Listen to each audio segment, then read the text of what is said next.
At the Republican National Convention, Senator J.D. Vance just spoke minutes ago for the first time as a vice presidential candidate. WMUR's Steve Botari is covering the RNC live for us in Milwaukee. And Steve, this was a big night for the senator from Ohio. It wasn't a political newcomer who's only been in the Senate since 2022. A vice president who never forgets where he comes from. That was the pitch from J.D. Vance tonight to the folks here in this crowd and really the nationwide audience watching his speech at home.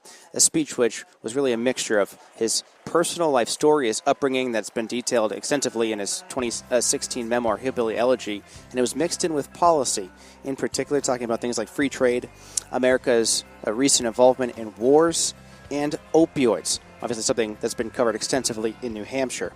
He really wanted folks to know where he came from and how that has influenced his policy when he thinks about things like America's place in the world, his very strong America First views as well. And he also spent a lot of time talking about President Trump, specifically Saturday night when that assassination attempt occurred. And this is what he said about that.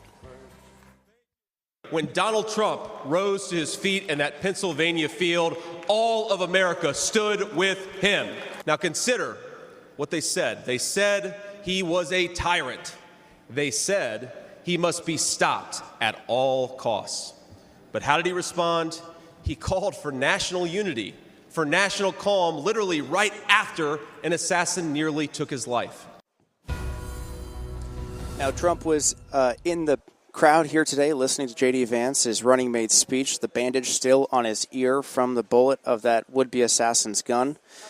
And you can see right here that Donald Trump was on the stage today doing a walkthrough. His big speech will be tomorrow night. It will be in prime time.